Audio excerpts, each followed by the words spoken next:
Father, give me my portion of things that befalleth me. In other words, the young man was saying to his father, Daddy, write your will. I'm not going to wait until you die. I want it now. But the father didn't have a quarrel with him. The Bible said that the father divides his estate in two. According to the Jewish custom in Deuteronomy 21 verse 17, the father who had two sons, when he divides his estate, he would give 1/3 to the younger boy and 2/3 to the older. So the young man knew that there was a certain portion befalling him. So he told the father, he said, I want it now. I'm not going to wait until you die because probably problem may come. I want it now. So the father divides his estate and he gave 1/3 to the young man. And the Bible says not many days after, he packed his bag and he went out into a far country. I can just imagine that he said, Brooklyn, here I come. Now, you gotta understand that the young man that I'm talking about is a Seventh-day Adventist boy. No, probably you didn't get it. The young man that I'm talking about is a Seventh-day Adventist. The person that I'm talking about is a young Seventh-day Adventist female. Oh, you still don't get it. Because the person that is the prodigal is not just a son. He could be a prodigal father. He could be in his late 40s, but he's still a prodigal.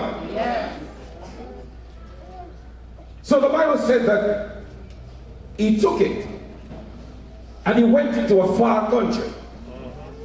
And you gotta understand that he went far. I'll tell you the reason why. Not now. He began to enjoy himself because he had money. Yes. And when a young man comes on the street and he has money, trust me, the girls will follow. Things were happening because he had some money that he did not work for. He didn't know how to spend it. And so they would say he was blinging. Yes, sir. And this boy was so wrong because all that the father has worked so hard for, he wasted it. Wasn't he wrong? Yes. Let me ask the question.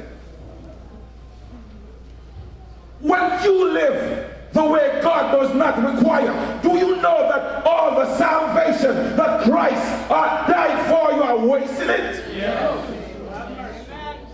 Can I tell somebody that when we pretend not to be who we are squandering God's salvation?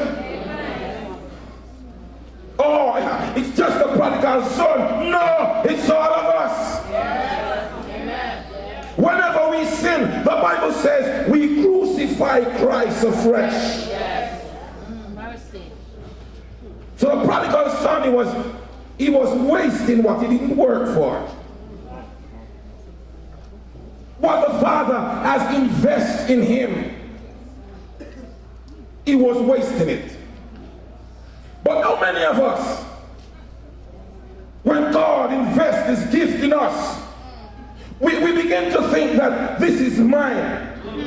As soon as you begin to preach and few folks start turning up the praise in church, preaching come with a price. And if you can't give me this price, I'm not coming to your church. And if you want me in your church, you gotta buy plane tickets for my wife and my children.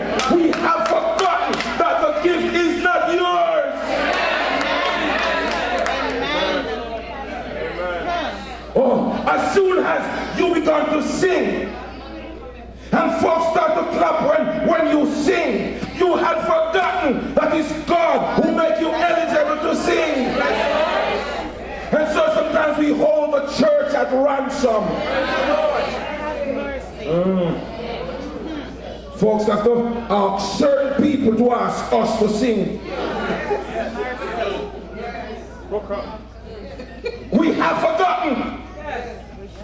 God gives